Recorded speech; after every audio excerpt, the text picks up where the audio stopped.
जय हिंद। कैसे हैं आप सब लोग? मेरे हिसाब से काफ़ी अच्छे होंगे। और तैयारी कैसी चल रही है आपकी? काफ़ी अच्छी चलनी चाहिए, क्योंकि आप जुड़े हैं ट्रिकी एकेडमी के साथ में। और ट्रिकी एकेडमी लेकर आया है बहुत सारे प्रीवियस ईयर के क्वेश्चन, जो कि टॉपिक वाइज है ना। तो आपको कुछ ज़्यादा पढ़ने की आवश्यकता ही नहीं है। आप इन्हीं टॉपिक को अच्छे से प्रिपेयर करें ताकि आपकी तैयारी हो जाएगी। और साथ ही साथ फ़ायदा ये है कि हम लेकर आए हैं यहाँ पर डिस्क्रिप्शन भी। जो भी क्वेश्चन दे रखे हैं उनके डिस्क्रिप्शन भी हम लेकर आए हैं। तो अगर कोई नए क्वेश्चन जनरेट होते हैं तो उसी डिस्क्रिप्शन को आप पढ़ लें, तो आपको नए क्वेश्चन भी मिल जाएंगे। तो चलिए शुरुआत करते हैं हम आज के क्वेश्चंस की। पहला जो क्वेश्चन है ये है, निम्नलिखित में से किन ऊतकों में कोशिकाएं जीवित होती है और लंबी और कोनों पर अनियमित रूप से स्थूल होती है? ठीक है, तो ऐसे कौन से ऊतक होते हैं वो जिनकी कोशिकाएं कैसी होती है? जीवित होती है। पैरेन्काइमा, स्क्लेरेन्काइमा, एरेन्काइमा या फिर कोलेन्काइमा। देखिए, जितने भी प्रकार के ऊतकों के नाम दिए हैं ये सभी सरल स्थायी ऊतक के प्रकार हैं। तो इसका जो सही आंसर आएगा वो क्या आएगा? वो आएगा कोलेन्काइमा। कोलेन्काइमा जो ऊतक होते हैं ये जीवित कोशिकाओं से निर्मित होते हैं, और जीवित कोशिकाओं से निर्मित होने के कारण इनके जो ये किस प्रकार के होते हैं? लंबे होते हैं और कोनों पर अनियमित रूप से स्थूल होते हैं, बने हुए होते हैं। ठीक है, डिस्क्रिप्शन देखिए आप इनका। डिस्क्रिप्शन नहीं है इसमें, सेकंड क्वेश्चन है। कोलेन्काइमा ऊतक की कोशिकाओं से कोनों पर मोटी हो जाती है।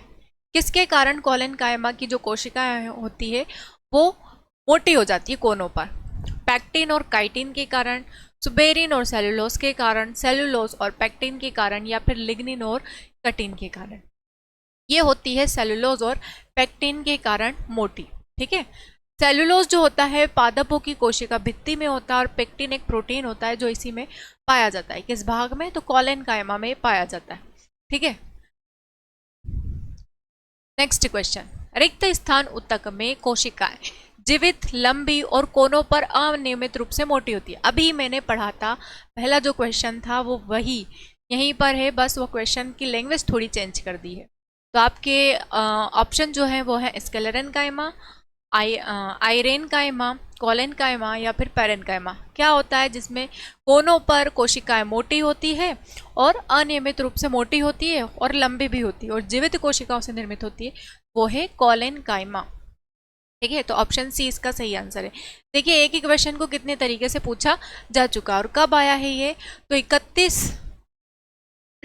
अक्टूबर में ये आया है 2018 को, थर्ड शिफ्ट में, सेकेंड शिफ्ट में। ठीक है, नेक्स्ट क्वेश्चन है, सीव ट्यूब और सह कोशिकाएं मुख्य रूप से रिक्त स्थान के संचरण के लिए उत्तरदायी होती है।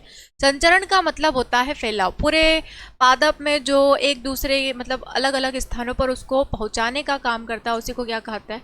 संचरण कहते हैं। तो ऐसी कौन सी कोशिकाएं जो मुख्य रूप से संचरण के लिए उत्तरदायी होती है? पत्ते में पानी, मानव शरीर में भोजन, पौधों में भोजन, या फिर पौधों में सूर्य के प्रकाश। तो सीव ट्यूब या फिर सह कोशिकाएं जो होती है ये पौधों में भोजन का संचरण करती है। ठीक है, क्या करती है? पौधों में भोजन का संचरण करती है। जैसे कि जाइलम और फ्लोएम होते हैं ना, फ्लोएम जो होता है भोजन का परिसंचरण करता है या परिवहन करता है, या आप संवहन भी बोल सकते हो या संचरण भी कह सकते हो। तो इतने सारे शब्द हैं। ठीक है, एक जगह से दूसरी जगह पर भेजने के इतने सारे शब्द हैं। कोई भी शब्द आप प्रयोग कर सकते हो, तो वो क्या आता है? पौधों में भोजन। और कौन पहुंचाता है? ये फ्लोएम पहुंचाता है। डिस्क्रिप्शन देखो, सीव ट्यूब और सह कोशिकाएं मुख्य रूप से पौधों में भोजन के संचरण के लिए उत्तरदायी है। ये लिखा है यहाँ पर, पौधों में भोजन के संचरण के लिए उत्तरदायी होती है। इनके द्वारा पूरे पौधे में कार्बोहाइड्रेट को पहुंचाया जाता है। ठीक है, कार्बोहाइड्रेट को पहुंचाया जाता है। नेक्स्ट क्वेश्चन है आपका,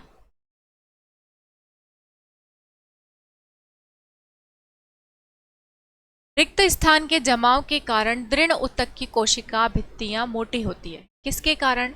तो वो है लिग्निन, क्यूटिकल, उपचर्म, पैक्टिन या फिर सुबेरियन। रिक्त स्थान के जमाव के कारण दृढ़ ऊतक यानी कि स्क्लेरेन्काइमा के बारे में पूछा है। स्क्लेरेन्काइमा को हिंदी में दृढ़ ऊतक कहा जाता है कि कोशिका भित्ति मोटी होती है। तो दृढ़ ऊतक जो होता है वो उसकी जो कोशिका होती है वो मृत होती है। कोलेन्काइमा की जीवित होती है, लेकिन स्क्लेरेन्काइमा की कोशिकाएं कैसी होती है? मृत होती है। इसीलिए उसमें क्या कोई भी मतलब पदार्थ नहीं पाया जाएगा, तो क्या आएगा उसमें, केवल लिग्निन होता है। उसमें क्या होता है, केवल लिग्निन होता है। और लिग्निन का कार्य क्या होता है, तो ये एक पीले रंग का बहुलक होता है जो उसके आसपास लेयर बना लेता है। जो भी वहाँ स्क्लेरेन्काइमा के जो ऊतक होते हैं उसके आसपास ये एक लेयर बना लेता है। ठीक है, इसका सही आंसर क्या होगा, लिग्निन। डिस्क्रिप्शन देखो, लिग्निन के जमाव के कारण दृढ़ ऊतक यानी कि स्क्लेरेन्काइमा की कोशिका भित्ति मोटी होती है। ठीक है, लिग्निन एक प्रकार का गहरा पीला बहुलक है। यह पानी और कार्बनिक विलायक में व्यवहारिक रूप से घुलनशील है। इस वजह से इसके गुण पौधों में कोशिका भित्ति की जल पारगम्यता को कम कम करते हैं। नेक्स्ट क्वेश्चन है, रिक्त स्थान के कारण स्क्लेरेन्काइमा कोशिका की दीवार मोटी होती है। अभी अभी पूछा गया था, किसके कारण मोटी थी, लिग्निन के कारण। ऑप्शन बी इसका सही आंसर है। तो लिग्निन क्या होता है, एक पीले रंग का बहुलक होता है। नेक्स्ट क्वेश्चन है, निम्न में से कौन सा विकल्प तने और जड़ों के शीर्ष पर पाया जाता है। कौन से प्रकार के ऊतक हैं जो तने को ऊपर से बढ़ाएगा और जड़ को नीचे से बढ़ाएगा। उसके शीर्ष भाग को ऊपर से बढ़ाएगा तने को, और जड़ों के शीर्ष भाग को नीचे की तरफ बढ़ाएगा। वो कौन सा होता है, शीर्ष विभोज्यतक, पैरेन्काइमा, स्क्लेरेन्काइमा या फिर पार्श्व विभोज्यतक। आप देखो शीर्ष को बढ़ा रहा है तो शीर्ष ऊतक ही आएगा ना, शीर्ष विभोज्यतक आएगा। ठीक है, ऑप्शन ए इसका सही आंसर होगा। तने के शीर्ष को बढ़ा रहा है और इधर नीचे की तरफ जड़ों के शीर्ष को बढ़ा रहा है। कौन बढ़ा रहा है, शीर्ष विभोज्यतक। नेक्स्ट, हाँ इसका डिस्क्रिप्शन देख लो, शीर्षस्थ विभोज्यतक जड़ और तनों में अग्रसर सिरों पर तथा पत्तियों के सिरों पर पाए जाते हैं। इन ऊतकों के निरंतर विभाजित होते रहने से ही जड़ व तने की लंबाई में वृद्धि करते हैं।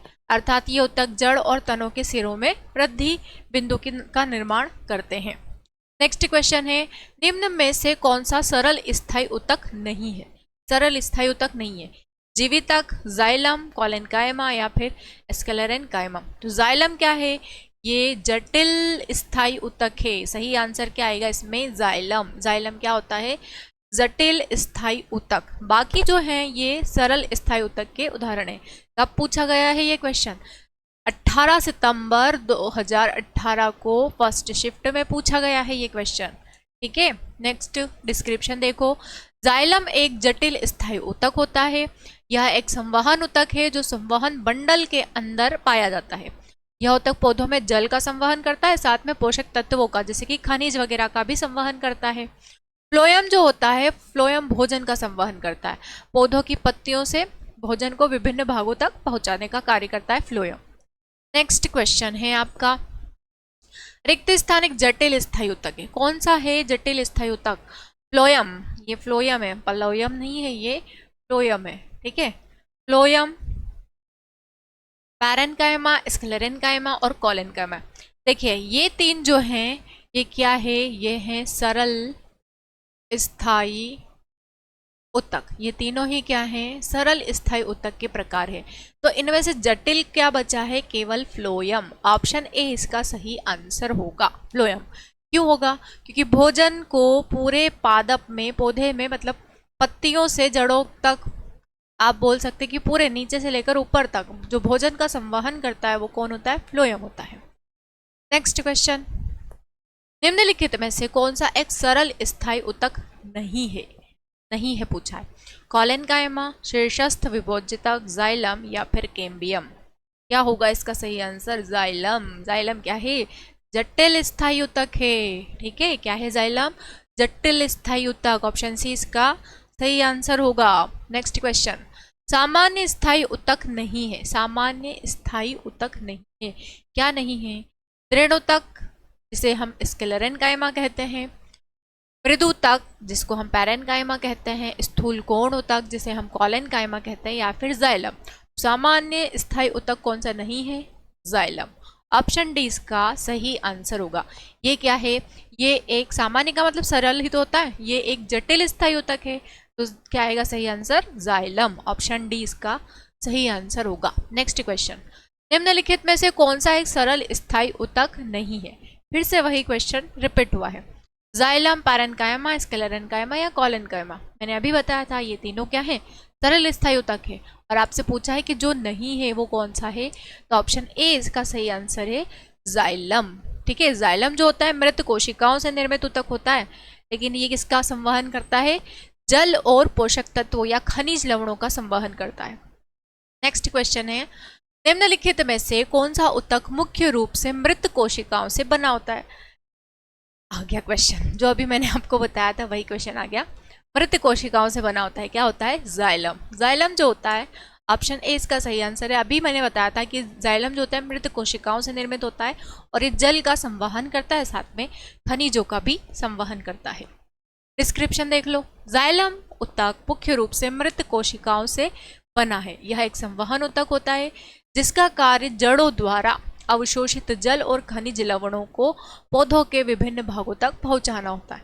ठीक है, नेक्स्ट क्वेश्चन, पौधों में उस ऊतक का नाम बताइए या क्या है जो जड़ों से पौधों के अन्य हिस्सों में पानी और खनिज को पहुंचाता है। जाइलम अभी हमने डिस्क्रिप्शन पढ़ा, क्या आएगा इसका सही आंसर, जाइलम। ऑप्शन बी इसका सही आंसर होगा। नेक्स्ट, पौधों में कौन सा ऊतक पानी का संवहन करता है। अभी बताया था कि कौन सा ऊतक है जो पानी का भी संवहन करता है, साथ में खनिज पदार्थों का भी संवहन करता है। ऑप्शन सुन लीजिए, क्लोरोफिल, जाइलम, फ्लोएम या फिर रंध्र। रंध्र जो होते हैं पत्तियों में पाए जाते हैं, जो कि प्रकाश संश्लेषण की क्रिया में सहायता प्रदान करते हैं। फाइलम, फाइलम जो होता है, फाइलम नहीं होता है, फ्लोएम होता है। फाइलम जो होता है ना, ये संघ होता है। विभिन्न प्रकार के जो जीव होते हैं उनके अपने अपने संघ होते हैं, 11 संघ होते हैं वैसे जंतु जगत में, तो उसे फाइलम कहा जाता है। क्लोरोफिल जो होता है, हरित लवक हम इसे कहते हैं, ये पादपों में पाया जाता है, खासकर पत्तियों में और तने में पाया जाता है। सब सर्वाधिक मात्रा में ये पत्तियों में ही पाया जाता है, क्योंकि पत्तियों के द्वारा ही क्या बनाया जाता है, भोजन बनाया जाता है। पत्तियां ही होती है पादपों में रसोई घर के रूप में। ठीक है, तो क्लोरोफिल उसी में होता है। बचता क्या है जो पानी का संवहन करता है, वो है जाइलम। ऑप्शन बी इसका सही आंसर होगा। जाइलम मृत कोशिकाओं से निर्मित होता है, अभी बताया था आपको। इनमें से कौन सी कोशिकाएं जड़ों से पौधों के अन्य भागों तक जल का परिचालन करती है। जल का परिचालन, फ्लोएम, वाहिका, चालन नलिका या फिर जाइलम। जाइलम ही करता है ना, कौन करता है, जाइलम। ऑप्शन डी इसका सही आंसर होगा।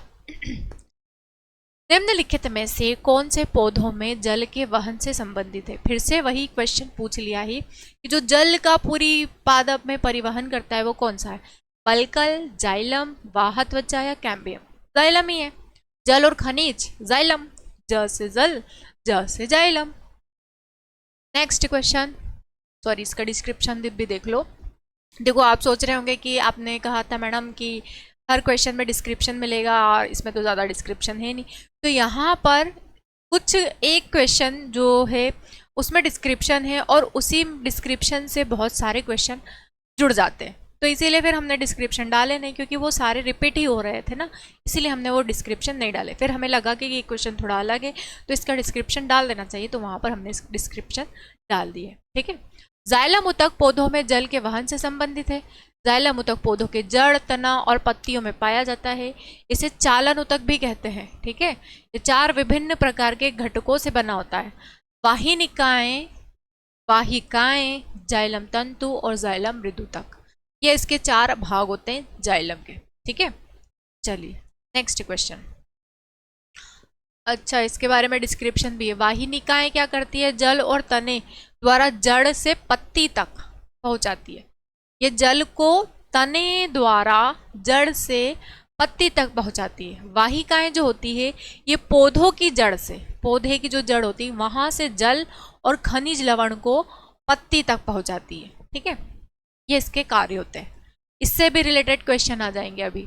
जाइलम तंतु जो होते हैं ये मुख्यतः पौधों को यांत्रिक सहारा देते हैं। तंतु क्या करते हैं, यांत्रिक सहारा देते हैं।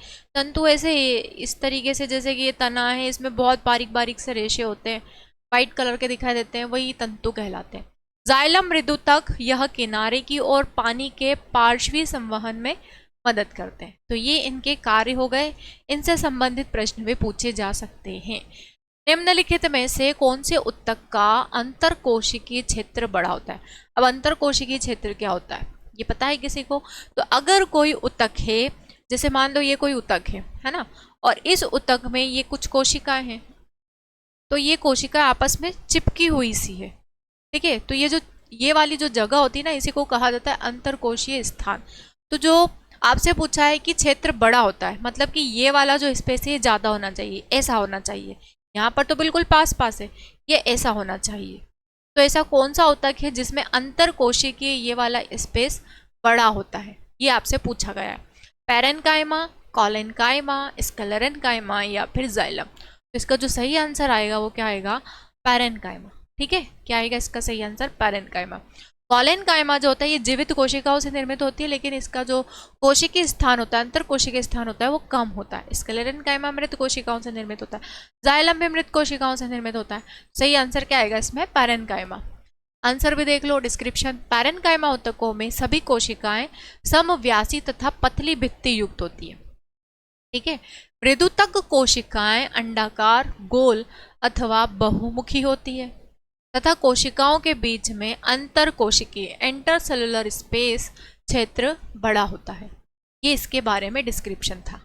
नेक्स्ट क्वेश्चन, पौधों के तने में छल्ला के रूप में पाई जाने वाली आकृति जो उनकी वृद्धि में सहायक होती है, निम्न में से कौन से ऊतक पाए जाते हैं?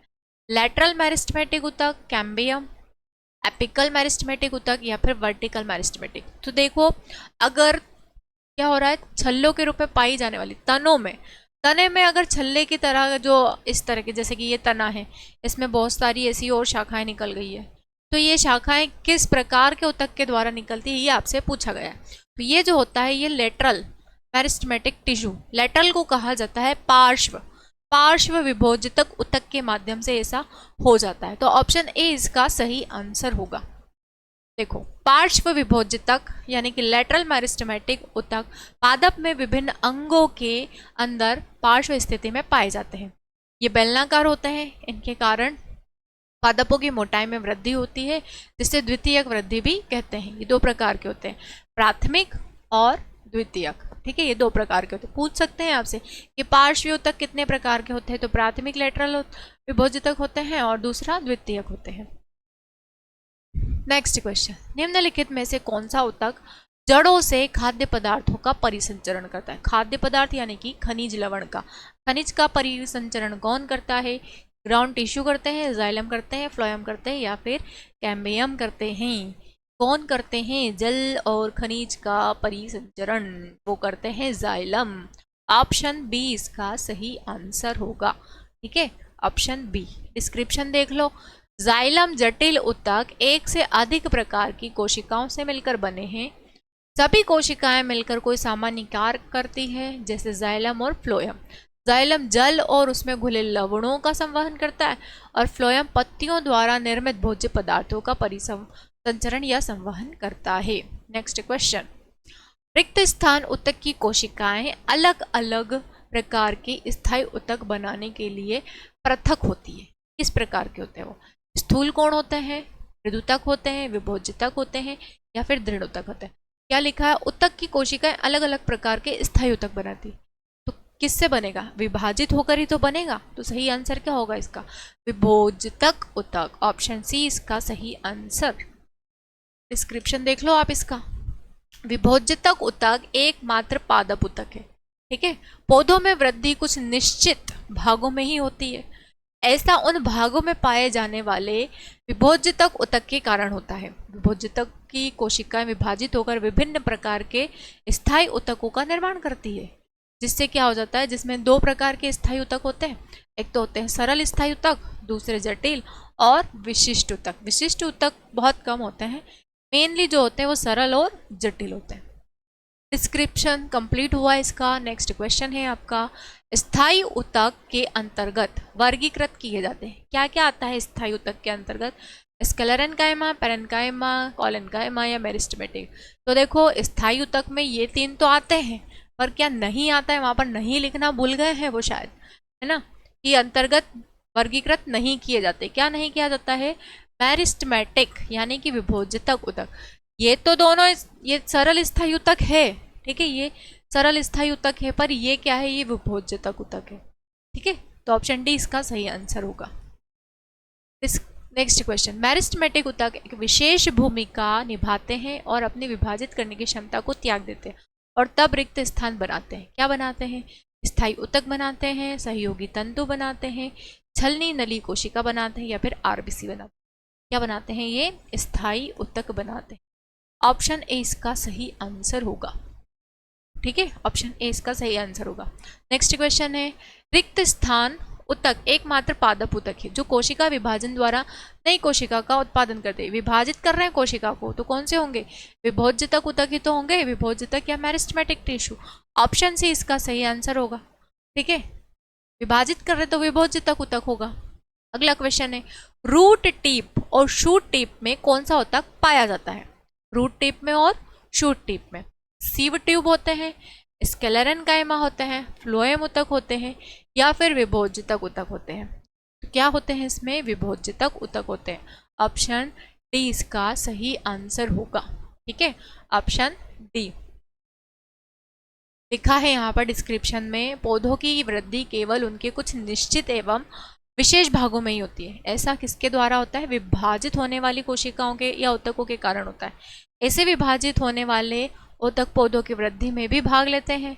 इस प्रकार के ऊतक को क्या कहा जाता है? विभोज्यतक ऊतक कहा जाता है। नेक्स्ट क्वेश्चन, हाँ उसके बारे में डिस्क्रिप्शन और भी है। ये कितने प्रकार के होते हैं? 3 प्रकार के होते हैं। शीर्षस्थ, जो तना और जड़ के शीर्ष में वृद्धि करते हैं, शीर्षस्थ कहलाते हैं। पार्श्वी ऊतक लेटरियल मेरिस्टेमेटिक होते हैं, ये तने व जड़ में परिधि में स्थित होते हैं और मोटाई में वृद्धि करते हैं। ठीक है, नेक्स्ट क्वेश्चन है, मतलब नेक्स्ट इसका प्रकार है अंतर्विष्ट विभोज्यतक, इंटर कैलरी मेरिस्टेमेटिक टिश्यू। ये टहनियों की परत और पत्तियों के आधार दोनों की स्थिति को मतलब उसमें वृद्धि करवाते हैं, उनके भागों में वृद्धि करवाते हैं। नेक्स्ट क्वेश्चन, अंतर्वेशी विभोज्यतक इंटर कैलरी मेरिस्टेमेटिक टिश्यू पाए जाते हैं। कहाँ पाए जाते हैं? वर्धनीय तनों के ऊपरी हिस्से में, वर्धनीय जड़ों के ऊपरी हिस्से में, पत्तियों के तल में, या फिर वर्धनीय पत्तियों के ऊपरी हिस्से में। अभी बताया था कि पत्तियों टहनियों के भागों में वृद्धि करवाते। सही आंसर क्या आएगा? पत्तियों के तल में। ऑप्शन सी इसका सही आंसर होगा। रिक्त स्थान, नेक्स्ट क्वेश्चन, रिक्त स्थान के कारण जड़ और तने के घेरे में वृद्धि होती है। किसके कारण होता है? नीचे से जड़ बढ़ेगी, ऊपर से तना बढ़ेगा, किसके कारण? मतलब घेरे में वृद्धि हो रही है, शीर्ष में वृद्धि नहीं हो रही है, घेरे में वृद्धि हो रही है, फैल रहे हैं वो, है ना। पैरेन्काइमा, पार्श्व विभोज्यतक, अंतर्वेशीय या शीर्षस्थ? पार्श्व के कारण होता है। ऑप्शन डी बी इसका सही आंसर होगा, पार्श्व विभोज्यतक के कारण। डिस्क्रिप्शन होगा आई थिंक इसका, नहीं है, चलो कोई बात नहीं। एक पौधे के तने और जड़ का घेरा किस कारण बढ़ता है? अभी हमने उसका हिंदी में नाम पढ़ा था, अभी यहाँ पर इंग्लिश में नाम आ गया। अभी हमने पार्श्वी ऊतक पढ़ा था, अब इंग्लिश में आ गया है। Lateral meristematic, intercalary meristematic, extra meristematic, apical meristematic. तो पार्श्वी ऊतक को कहा जाता है लेटरल मेरिस्टेमेटिक। Option A. मैंने आपको हर बार हर वीडियो में कहा है कि साइंस में, मेनली बायोलॉजी में, आपको हिंदी और इंग्लिश दोनों टर्म्स आपको याद करनी ही पड़ेगी, क्योंकि हो सकता है कि कोई इंग्लिश वाला नाम दे दे या फिर हो सकता है कोई हिंदी वाला नाम भी दे सकते हैं, तो आपको दोनों टर्म्स पढ़नी है। ठीक है, चलो नेक्स्ट क्वेश्चन है आपका, तने व जड़ का घेरा रिक्त स्थान के कारण बढ़ता है। पार्श्व लेटरल विभोज्यतक ऊतक के कारण। Option B. अब देखो यहाँ पर हिंदी भी दे दे या इंग्लिश भी दे दे, दोनों एक साथ दे दी। एक में हिंदी दिया था, दूसरे में इंग्लिश दे दिया, और तीसरे में दोनों ही शब्द दे दिए। कोई बात नहीं। नेक्स्ट क्वेश्चन, अग्रस्थ शीर्षस्थ जिसको बोलते हैं, मेरिस्टेमेटिक के शीर्ष विकसित होती है शिखा पर पाया जाता है। किसकी शिखा पर पाया जाता है? तना और जड़ें, शाखा और जड़ें, पत्ता और जड़, या फिर केवल जड़? तो देखो मैंने आपको बताया था कि तने के शीर्ष भाग पर पाया जाता है, जो शीर्ष को बढ़ाता है। जड़ के नीचे वाले हिस्से यानी जड़ के भी शीर्ष भाग पर होता है, इसीलिए क्या आएगा? तना और जड़। ऑप्शन ए इसका सही आंसर होगा। नेक्स्ट क्वेश्चन है, पौधों में प्राथमिक वृद्धि इससे होती है। किसकी प्राथमिक वृद्धि? मतलब कि छोटा सा पौधा था, धीरे धीरे बढ़ेगा। क्या बढ़ रहा है? उसका तना ही तो बढ़ रहा है ना। लंबवत विभोज्यतक, पार्श्व विभोज्यतक, अंतर्वेशी विभोज्यतक, या फिर शीर्ष विभोज्यतक?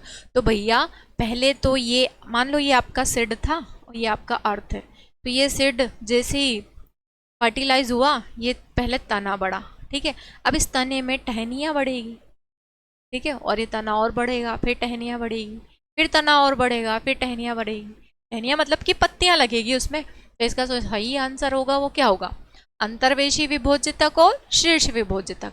अंतर्वेशी विभोज्यतक से क्या होता है, टहनियां बढ़ेगी।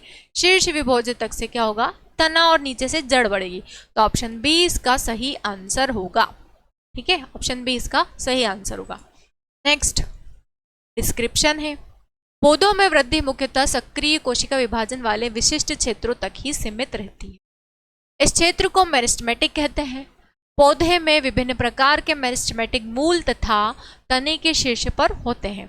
ये प्राथमिक ऊतक बनाते हैं, शीर्षस्थ मेरिस्टेमेटिक कहलाते हैं। ये मेरिस्टेमेटिक स्थायी ऊतकों के बीच होता है और तब ये अंतर्वेशी मेरिस्टेमेटिक कहे जाते हैं। ठीक है, हो गया क्लियर। तो ये दोनों क्या होते हैं, प्राथमिक वृद्धि के लिए जिम्मेदार होते हैं। नेक्स्ट क्वेश्चन, एरियोलर ऊतक। एरियोलर ऊतक अंगों का सहारा देते हैं और स्थान भरते हैं, ऊतकों की मरम्मत भी करते हैं। किसके अंदर, अंदर के आंतरिक, बाहर के बाहर, बाहर के आंतरिक या अंदर के बाहर। तो ये जो होते हैं अंदर के आंतरिक, एरियोलर जो टिश्यू होते हैं ना हमारी स्किन के नीचे की तरफ होते हैं।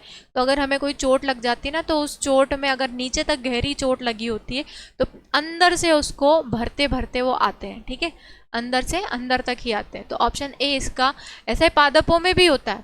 तो इसका सही आंसर क्या होगा, ऑप्शन ए, अंदर के आंतरिक। डिस्क्रिप्शन देख लो, एरियोलर ऊतक अंगों के अंदर का स्थान भरता है, आंतरिक अंगों को सहारा देता है और ऊतकों की मरम्मत करता है। एरियोलर ऊतक वास्तविक संयोजी ऊतक के अंतर्गत आते हैं। इन ऊतकों के द्वारा पौधों के कोमल अंगों में दृढ़ता और लचीलापन भी आ जाता है। नेक्स्ट क्वेश्चन, निम्न में से कौन से पौधे के ऊतक कोशिका विभाजन में सक्षम होते हैं। विभोज्यतक ऊतक होते हैं। कोशिका का विभाजन कौन करते हैं, विभोज्यतक ही तो करते हैं। ऑप्शन सी इसका सही आंसर होगा। डिस्क्रिप्शन, विभोज्यतक ऊतकों में ही कोशिका विभाजन होता है और ये पौधों के सभी भागों में पाए जाते हैं। इसके अंतर्गत कोशिकाओं के वे समूह होते हैं जिनमें कोशिकाएं या तो विभाजित होने वाली होती है या विभाजित हो रही होती है। उनमें विभाजन की क्षमता होती है, उनमें निरंतर विभाजन से ही पौधों में वृद्धि हो जाती है। नेक्स्ट क्वेश्चन है आपका, निम्नलिखित में से किन स्थायी ऊतकों में कोशिकाएं मृत होती है। ठीक है, मृत कोशिका किसमें होती है, पैरेन्काइमा, कोलेन्काइमा, स्क्लेरेन्काइमा या एरेन्काइमा। मैंने आपको बताया था कि स्थायी ऊतक, सरल स्थायी ऊतक के स्क्लेरेन्काइमा में मृत कोशिका होती है और जटिल स्थायी ऊतक के जाइलम में मृत कोशिकाएं होती है। ऑप्शन सी इसका सही आंसर होगा। स्क्लेरेन्काइमा को ही कहा जाता है दृढ़ ऊतक। क्या कहा जाता है, दृढ़ ऊतक। नेक्स्ट क्वेश्चन है, ऊतक मृत कोशिकाओं के संयोजन से बना होता है। कौन सा ऊतक है, अभी अभी क्वेश्चन हमने पढ़ा था, पैरेन्काइमा, एरेन्काइमा, स्क्लेरेन्काइमा या फिर कोलेन्काइमा। क्या था, हमने क्या जवाब लगाया था, स्क्लेरेन्काइमा, जिसे दृढ़ ऊतक कहते हैं। इसमें लिग्निन पाया जाता है, इसमें मृत कोशिकाएं पाई जाती है, जीवित कोशिकाएं इसमें नहीं पाई जाती। ठीक है, नेक्स्ट क्वेश्चन, नारियल की छाल का निर्माण किस ऊतक के द्वारा होता है। मोस्ट टाइम पे क्वेश्चन है, कई बार पूछा जाता है ये एग्जाम में, ये बहुत कंफ्यूज होते हैं इसमें। नारियल की छाल का निर्माण किस ऊतक द्वारा होता है, एरेन्काइमा, कोलेन्काइमा, पैरेन्काइमा या फिर स्क्लेरेन्काइमा। तो बाहर की जो छाल होती है वो स्क्लेरेन्काइमा की होती है, जिससे हम भस्म भी बना सकते हैं, जलाकर राख बना सकते हैं ना उसकी। तो वो किसका होता है, मृत भाग होता है। तो स्क्लेरेन्काइमा इसका सही आंसर होगा। ठीक है, नेक्स्ट क्वेश्चन, आप जो नारियल पानी पीते हो ना, वो भी पार्ट होता है, बताऊंगी मैं कभी। अब अगर आपने sexual reproduction in flowering plant पढ़ा हो कभी टॉपिक, तो उसी के अंदर ये है एक टॉपिक। तो मैं कभी ऐसा मौका मिला कि रिप्रोडक्शन वाला पार्ट आया है तो मैं आपको ज़रूर बताऊंगी इसके बारे में, क्योंकि हमारी क्लास काफ़ी लंबी हो जाएगी वरना। किस प्रकार का ऊतक नारियल का भूसी बनाता है, वही फिर से आ गया वही क्वेश्चन, कोलेन्काइमा, पैरेन्काइमा, स्क्लेरेन्काइमा या फिर phloem parenchyma. Sclerenchyma, option C इसका सही आंसर होगा, स्क्लेरेन्काइमा। नेक्स्ट क्वेश्चन है आपका, मृत कोशिकाओं के संयोजन से किस ऊतक का निर्माण होता है, स्क्लेरेन्काइमा, कोलेन्काइमा, एरेन्काइमा या फिर पैरेन्काइमा। Sclerenchyma, option A. कितनी बार रिपीट हुआ है एक ही क्वेश्चन, देख लीजिए आप। और कौन सी शिफ्ट है ये, शिफ्ट थर्ड है 25 सितंबर 2018 का फर्स्ट शिफ्ट का थर्ड शिफ्ट का क्वेश्चन था ये।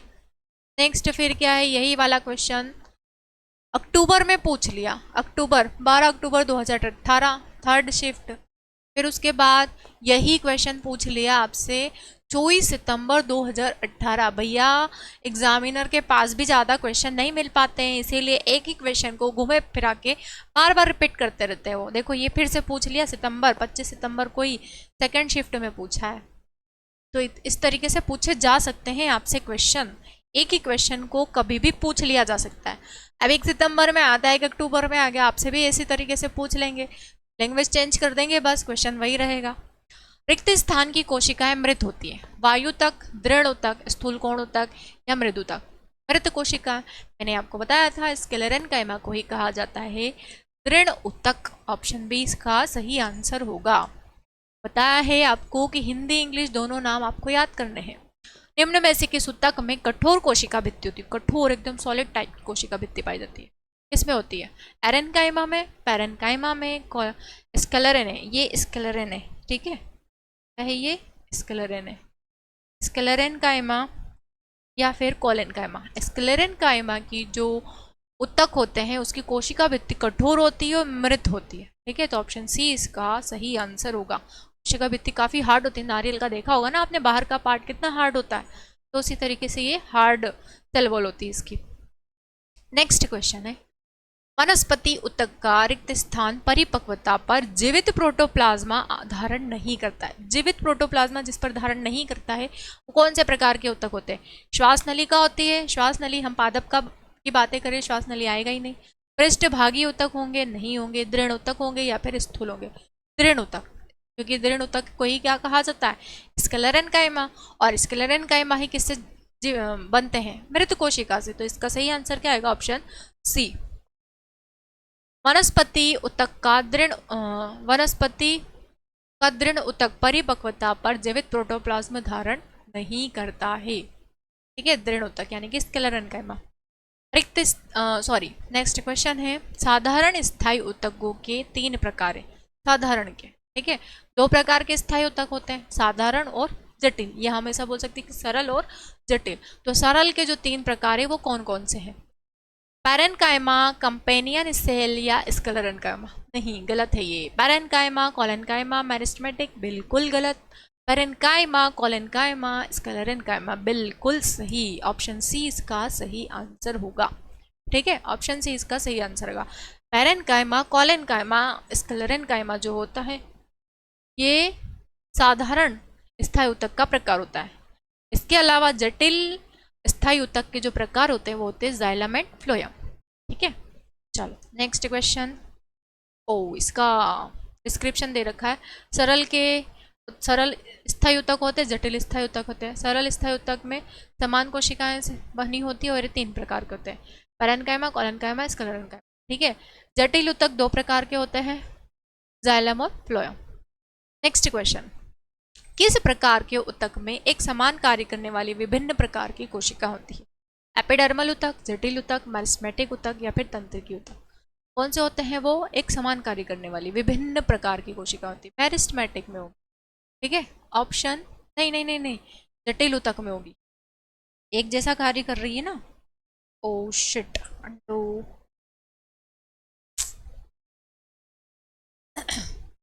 क्या आएगा इसका सही आंसर, जटिल उत्तक। एक प्रकार की एक समान कार्य करने वाली कोशिका होती है, एक समान ही तो कार्य करती है, भोजन का ही परिसंचरण करेगी, जल का ही परिसंचरण करेगी, तो ऑप्शन बी इसका सही आंसर होगा। डिस्क्रिप्शन देख लो, एक ही प्रकार के विशेष कार्य करने वाली विभिन्न प्रकार की कोशिकाओं के समूह को जटिल उत्तक कहा जाता है, जो कि जाइलम और फ्लोएम के अंतर्गत आते हैं। नेक्स्ट क्वेश्चन, पादप कोशिका भित्ति किसकी बनी होती है, बहुत ही आसान सा प्रश्न है, सेलुलोज और पेक्टिन, केवल पेक्टिन, मुरेन या फिर काइटिन। पादप की कोशिका भित्ति बनी होती है सेलुलोज और पेक्टिन की, सेलुलोज एक कार्बोहाइड्रेट होता है, पेक्टिन एक प्रोटीन होता है, इन्हीं से मिलकर बनी होती है कोशिका भित्ति, सेल वॉल लिखा है। पेक्टिन की बनी होती है कोशिका के अध्ययन को साइटोलॉजी कहते हैं, कोशिका भित्ति केवल पादप कोशिका में ही पाई जाती है, क्योंकि मनुष्य में क्या होती है या स्तनधारी जीवों में क्या होती है, कोशिका झिल्ली होती है ना। कोशिका झिल्ली और कोशिका भित्ति दोनों का एक ही कार्य है, सुरक्षा प्रदान करने का। तो हमारे अंदर कोशिका झिल्ली होती है जो हमारे अंगों की सुरक्षा करती है, और पादपों में कोशिका भित्ति होती है जो उनको सुरक्षा प्रदान करती है।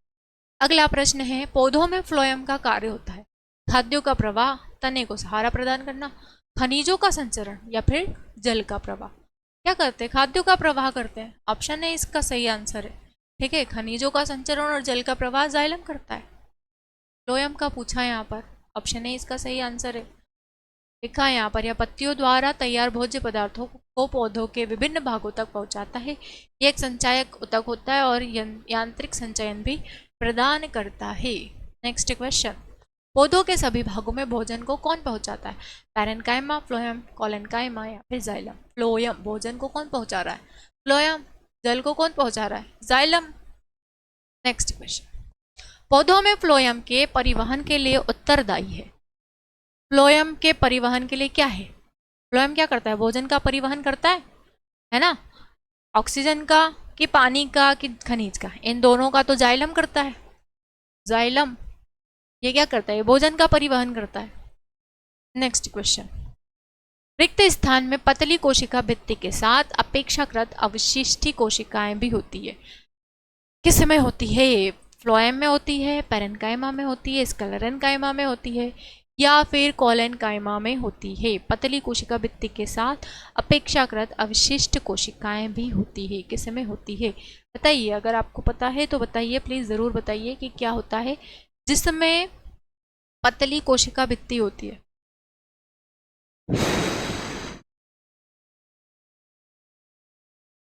पानी पी के आ जाती हूँ तब तक थोड़ा।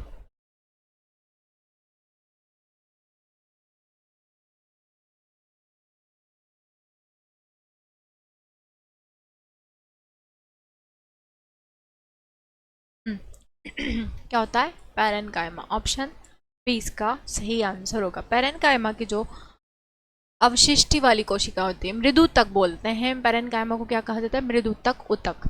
एक जीवित सरल स्थायी ऊतक तथा पतली कोशिका भित्ति होती है जो सेलुलोज की बनी होती है। इसके जीव द्रव्य में प्रायः एक बड़ी केंद्रिका यानी कि रिक्तिका पाई जाती है। इसकी कोशिकाएं प्रायः समव्यासी एवं विभिन्न आकारों की होती है, गोल भी हो सकती है, अंडाकार भी हो सकती है। कोशिकाओं के मध्य अंतःक्रियात्मक अंतरकोशिकीय यानी कि इंटरसेलुलर स्पेस होता है। हरित लावक भी पाए जाते हैं। सामान्यतः जल भोज्य पदार्थों आदि का संचय करती है। नेक्स्ट क्वेश्चन, रिक्त स्थान में कोशिकाओं को ढीला पैक किया जाता है, ठीक है, ताकि बड़े अंतःक्रियात्मक रिक्त स्थान मिल सके।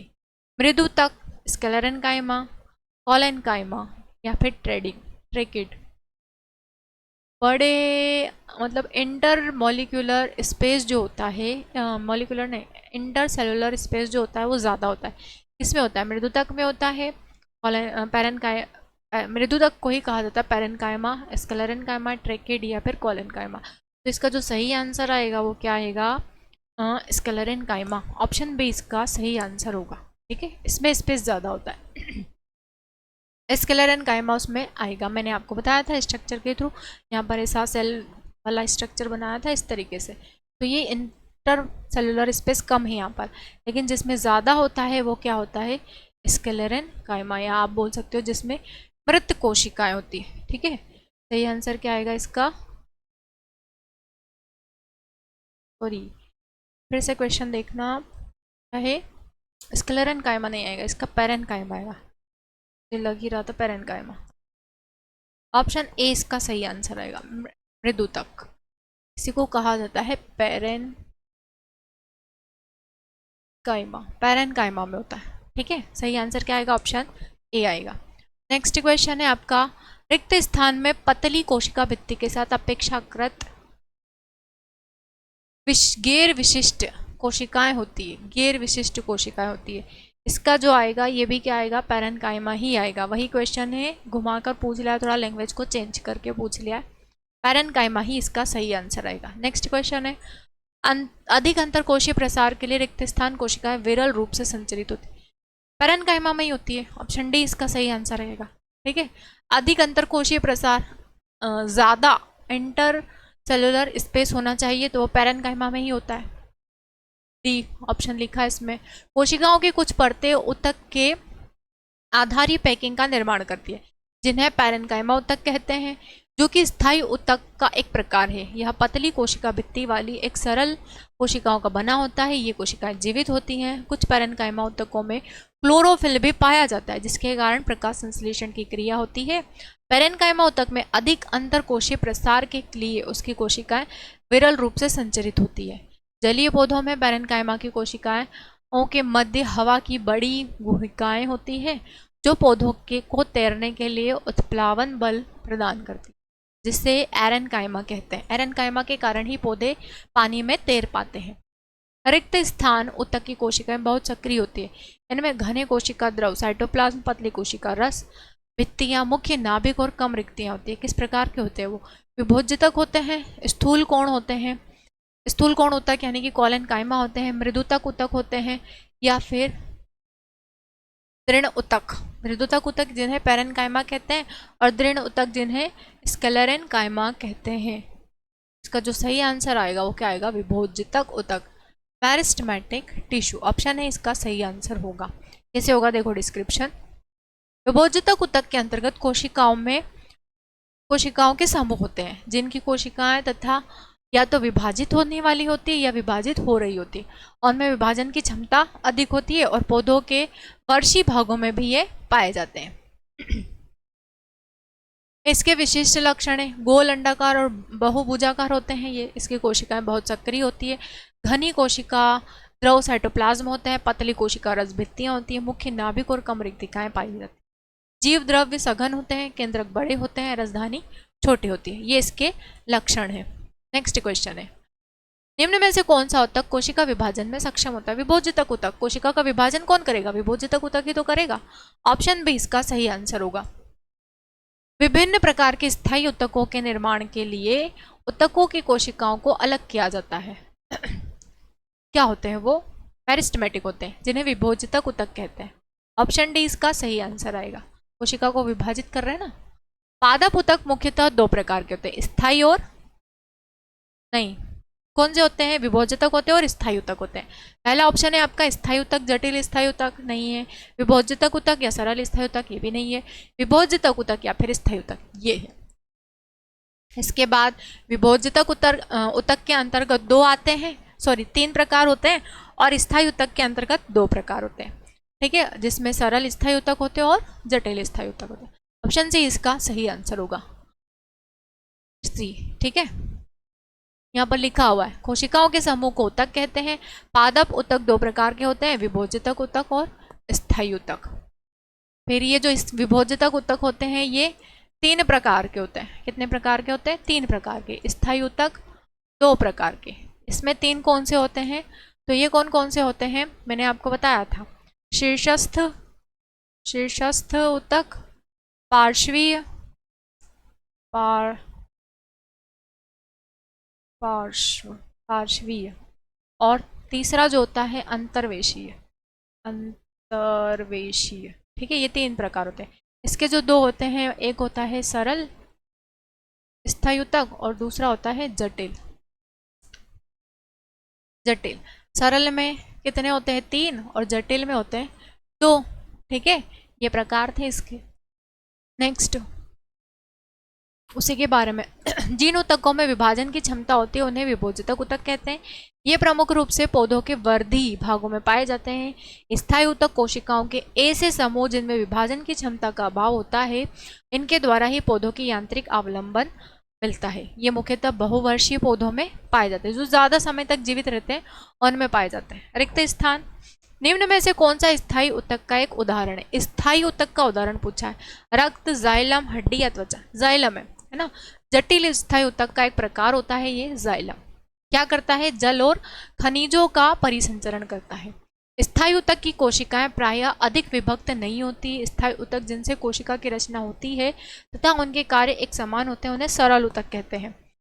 तथा उनके कार्य समान होते हैं उन्हें सरल ऊतक कहते हैं। स्थायी ऊतक जिनमें विभिन्न प्रकार की कोशिकाएं होती है उन्हें जटिल ऊतक कहते हैं। और जाइलम एक स्थायी जटिल ऊतक है। नेक्स्ट क्वेश्चन, निम्न में से कौन सा जाइलम का प्रकार नहीं है? ट्रैकेट्स, सिव ट्यूब, जाइलम फाइबर्स या फिर नलिकाएं। फाइबर्स यानी कि तंतु, नलिकाएं, सिव ट्यूब, ट्रैकेट्स क्या नहीं है? वाहिकाएं, वाहिनियां, जाइलम तंतु और जाइलम क्या थे? मृदुतक, है ना। तो इसका जो सही आंसर आएगा वो क्या आएगा? क्या नहीं होता है? ये नहीं होता है सीव ट्यूब, ठीक है। ये इसमें होता है, ये फ्लोएम में होता है, सीव ट्यूब नहीं होता है। नेक्स्ट डिस्क्रिप्शन देख लो। जाइलम एक प्रकार का संवहन ऊतक होता है। इसका प्रमुख कार्य जल और खनिजों का अवशोषण कर पौधों के पत्तियों तक पहुंचाना होता है, ठीक है। नेक्स्ट क्वेश्चन, इनमें 4 प्रकार की कोशिका होती है, वाहिनियां, वाहिकाएं, जाइलम मृदुतक और चौथा जो होता है वो होता है जाइलम तंतु, ठीक है। ये 4 प्रकार के होते हैं, जाइलम तंतु, ठीक है। चलो नेक्स्ट, ये चौथा यहाँ लिखा हुआ है जाइलम तंतु।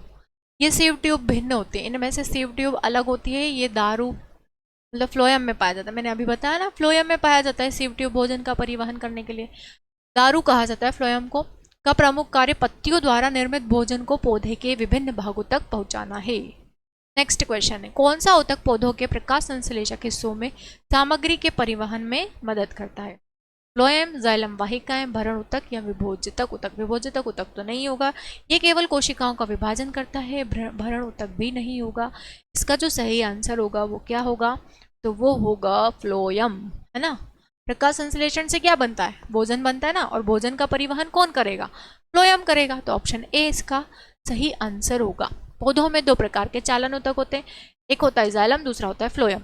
जाइलम ऊतक मूल कार्य जड़ से तने एवं पत्तियों तक पानी और पोषक तत्वों को पहुंचाता है, और फ्लोएम क्या करता है? प्रकाश संश्लेषी हिस्सों यानी कि पत्तियों में तैयार भोजन या भोज्य सामग्री जैसे कि कार्बोहाइड्रेट को पौधों के सभी भागों में पहुंचाता है। शर्करा का मतलब यही होता है, कार्बोहाइड्रेट। शर्करा मतलब क्या होता है? कार्बोहाइड्रेट, ठीक है। चलो अगला प्रश्न देख लेते हैं अब हम। दृढ़ ऊतक, दृढ़ ऊतक यानी कि स्क्लेरेन्काइमा से बना होता है। सफेद रक्त कोशिकाएं, निर्जीव कोशिका, लाल रक्त कोशिका, जटिल कोशिका। निर्जीव जिसको हम मृत कोशिका भी बोलते हैं। ऑप्शन बी इसका सही आंसर होगा। नेक्स्ट क्वेश्चन, सॉरी डिस्क्रिप्शन देख लो आप इसका। दृढ़ ऊतक निर्जीव कोशिका से बने होते हैं। यह ऊतक पौधों के तने, पत्तियों के सिरों, फलों तथा बीजों के बीजावरण में पाए जाते हैं। जिन पौधों में रेशे उत्पन्न होते हैं उनमें यह ऊतक प्रचुर मात्रा में पाए जाते हैं। नेक्स्ट क्वेश्चन, रेगिस्तानी पौधों की बाह्य त्वचा एपिडर्मिस में रिक्त स्थान की एक मोटी मोमी परत होती है। किसकी होती है वो? पैक्टिन की, क्यूटीन की, सेलुलोज की या लिग्निन की? वो परत होती है क्यूटीन की, ठीक है। ऑप्शन बी इसका सही आंसर होगा। क्योंकि गर्मियों में सभी को पता है राजस्थान यानी कि रेगिस्तान में सर्वाधिक भीषण गर्मी होती है और वहाँ पर पानी की मात्रा भी गर्मियों में बहुत कम हो जाती है। तो पौधों में गर्मियों के दिनों में पानी की मात्रा को बनाए रखने के लिए उन पादपों पर मोम की परत होती है ताकि वो वाष्पोत्सर्जन की प्रक्रिया ना कर सके, ठीक है। इसीलिए क्या होता है? क्यूटोन की लेयर होती है, मोम जैसी होती है। चलो आज की क्लास के सारे क्वेश्चन कंप्लीट हो गए हैं। अगर आपको हमारा डिस्क्रिप्शन अच्छा लगा है तो प्लीज़ हमारे चैनल को ज़्यादा से ज़्यादा लाइक करें, शेयर करें एंड सब्सक्राइब करें। और हाँ, सारे वीडियो को देखें ताकि आपको आपकी तैयारी के हिसाब से क्वेश्चन मिल सके, टॉपिक के हिसाब से आपको क्वेश्चन मिल सके। अगले टॉपिक के साथ में फिर मुलाकात होगी अगली क्लास में। तब तक के लिए जय हिंद, धन्यवाद।